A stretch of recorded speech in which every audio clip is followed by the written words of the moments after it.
नमस्ते फ्रेंड्स, मेरा नाम दीप्ति कश्यप है। मैं राजकीय महिला पॉलिटेक्निक में वरिष्ठ प्रवक्ता के पद पर कार्यरत हूँ, costume designing and dress making विभाग में। आज हम लोग रेयन फाइबर, जो कि पहला मैनमेड फाइबर है, रेयन फाइबर, जिसकी कच्ची सामग्री में पहला प्राप्ति स्रोत वनस्पति है और फिर उसको अन्य रसायनों के साथ मिलाकर प्रयोगशाला में तैयार किया गया, जिसे कि पुनर्उत्पादित रेशा या रीजेनरेटेड फाइबर भी कहते हैं। रेयन की खोज 19वीं शताब्दी का वैज्ञानिक चमत्कार है। इसे कृत्रिम रेशा भी कहा जाता है। ये मानव के द्वारा निर्मित पहला रेशा है जिसका उत्पादन स्रोत वनस्पति सेल्यूलोज है। रेयन निर्माण के लिए कागज की लुगदी, बांस, कपास के लिंटर्स आदि को रासायनिक पदार्थों के साथ मिलाकर एक अर्ध तरल पदार्थ बनाया जाता है, जिसे कोलाइडल सॉल्यूशन कहते हैं। इस अर्ध तरल पदार्थ को स्पिनरेट के बारीक छिद्रों से होकर गुजारा जाता है।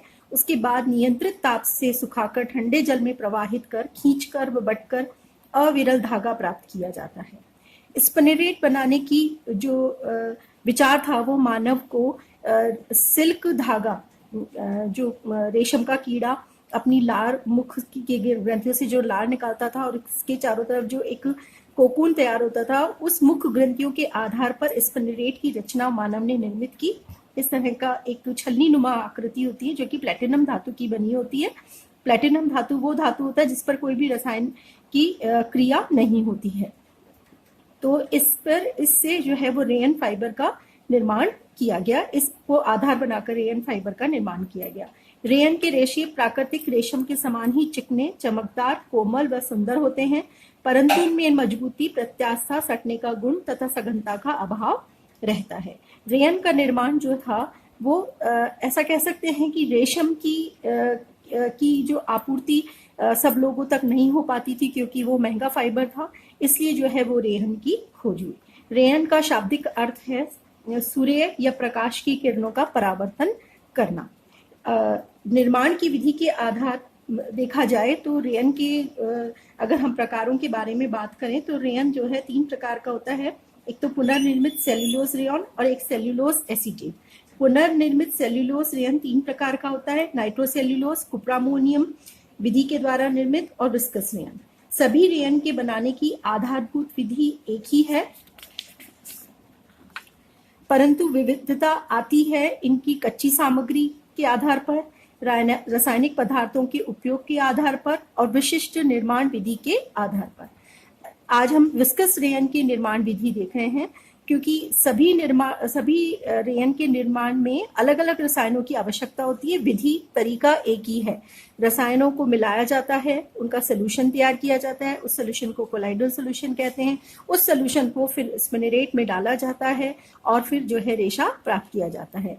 रेशे का व्यास जो है, जितनी हमें मोटा रेशा चाहिए, स्पिनरेट के छिद्रों को उस आकार का रखा जाता है और वांछित लंबाई का रेशा जो है वो तैयार किया जाता है। क्योंकि मानव निर्मित है, मानव जितना लंबा चाह सकता है वो अपना रेशा जो है वो निर्मित कर सकता है। तो आइए हम विस्कस रेयन निर्माण की विधि देखते हैं। इसके लिए लकड़ी, बांस की लुगदी, कपास की पट्टियां और सोडियम हाइड्रोक्साइड जो सोल्यूशन है उसमें इन सब चीजों को डुबोकर रखना होता है, जिससे हमें क्षारीय सेल्यूलोज प्राप्त होता है। इस क्षारीय सेल्यूलोज को नियंत्रित ताप व दाब में 3-4 दिन तक रखना होता है, कार्बन डाइसल्फाइड मिलाकर, जिससे जेंथेट सेल्यूलोज में बदल जाता है।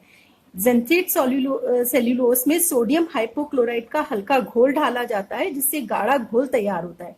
इसे छानकर शुद्ध करके स्पिनरेट में से होकर गुजारते हैं, जिससे कड़े अविरल लंबाई के रेशे प्राप्त होते हैं। तो कुप्रामोनियम रेयन हो या नाइट्रोसेल्यूलोज, सबके निर्माण की विधि इसी प्रकार की होती है, लेकिन रसायन जो है वो अलग अलग होते हैं। यदि हम रेयन की भौतिक विशेषताओं की बात करें तो इसका सबसे पहले आता है संगठन। संगठन में ये है कि सेल्यूलोज जो होता है वो पौधों के भीतर पाए जाने वाला सेल्यूलोज इसका मूल आधार होता है। और हर जैसे कह सकते हैं कि रेयन बनाने के लिए हमें अलग अलग रसायनों का उपयोग करके जो है वो रेयन का निर्माण किया जाता है। अगर हम सूक्ष्मदर्शी रचना की बात करें तो विस्कस रेयन जो है वो दांतेदार किनारों वाला होता है। कुप्रामोनियम रेयन महीन, चिकना, छड़युक्त, चमकदार होता है। नाइट्रोसेल्यूलोज चिकना, छड़नुमा होता है। एसीटेट कम चमक, लंबाई में गहरी खांच वाला होता है। यदि हम रेयन रेशे की लंबाई की बात करें तो ये वांछित लंबाई का धागा तैयार किया जाता है, क्योंकि ये मानव निर्मित रेशा है। मानव चाहे जितना लंबा रेशा जो है वो तैयार कर सकता है। धूप और प्रकाश की बात करें तो धूप और प्रकाश का इस पर हानिकारक प्रभाव पड़ता है। इसकी जो प्रतिस्पंदता होती है यानी रेजिलियंसी जो होती है वो ऊन एवं रेशम से कम होती है। ताप एवं विद्युत संवाहकता जो है वो इसके निर्माण की विधि पर निर्भर करती है। रगड़ एवं घर्षण का हानिकारक प्रभाव पड़ता है। सफाई और धुलाई के लिए अतिरिक्त सतर्कता की आवश्यकता होती है। अवशोषकता जो है वो निर्माण की विधि पर निर्भर करती है। फफूंदी और कीड़ों का प्रभाव अगर हम देखें तो फफूंदी जो होती है, यदि आर्द्र मौसम में रेयन को रखा जाए तो उस पर फफूंदी लग जाती है। चमक जो है वो रेयन फाइबर जो है वो अत्यधिक चमकीला होता है। इसकी चमक को कम करने के लिए कोलाइडल सॉल्यूशन में टिटेनियम डाइऑक्साइड मिलाया जाता है। इतनी ज्यादा चमक होती है कि वो आंखों को बहुत ज्यादा खटकती है, तो उसकी चमक को जो है वो मंद किया जाता है। मजबूती, रेयन का रेशा ऊन की अपेक्षा अधिक मजबूत होता है। व्यास जो है वो रेशे का स्पिनरेट के छिद्रों के आकार पर निर्भर करता है। जितना हमें मोटा पतला रेशा चाहिए उसके आधार पर स्पिनरेट के छिद्र रखे जाते हैं और जो है उस आधार पर हमें रेशा प्राप्त होता है। सल्फेट का प्रभाव देखें तो वो अधिक नहीं होता है। अगर हम इसकी रासायनिक विशेषताओं की बात करें तो अम्ल का प्रभाव, कार्बनिक अम्ल का प्रभाव पड़ता है। रेशे जो है वो कमजोर हो जाते हैं। क्षार का प्रभाव, तीव्र एवं गर्म क्षार से रेशे नष्ट हो जाती हैं और उनकी चमक जो होती है वो प्रभावित होती है। विरंजन का प्रभाव देखें, ब्लीच का प्रभाव देखें तो सूती वस्त्रों के समान ही रेयन पर हाइपोक्लोराइड और हाइड्रोजन पेरोक्साइड ब्लीच का उपयोग किया जा सकता है, जो कि मंद ब्लीच होते हैं जो इस पर ज्यादा नुकसान नहीं पहुंचाते हैं। रंगों का प्रभाव देखें तो कुप्रामोनियम और विस्कस रेयन को तैयार करते समय जब हम कोलाइडल सोल्यूशन बनाते हैं तो उसी समय उसमें डाई डाल करके जो है वो उसको रंगा जा सकता है। रंग इस पे बहुत अच्छे चढ़ते हैं और सभी तरह के रंग जो है वो चढ़ जाते हैं। पसीने का प्रभाव अगर हम बात करें तो रेयन में पसीने को सहने की अद्भुत क्षमता होती है। इसके गुण मतलब पसीने के कारण इसकी मजबूती, चमक आदि पर कोई प्रभाव नहीं पड़ता है और जो है वस्त्र वैसा का वैसा बना रहता है।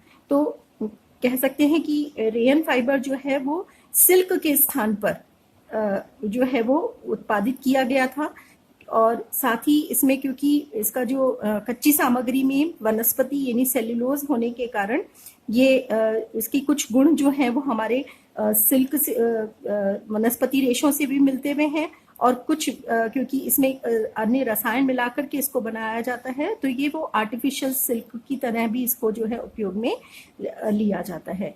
तो आज हमने जाना कि रेयन फाइबर मैनमेड फाइबर पहला मानव निर्मित रेशा है जो कि मानव के द्वारा तैयार किया गया था और 3 प्रकार का होता है, नाइट्रोसेल्यूलोज, कुप्रामोनियम और विस्कस रेयन।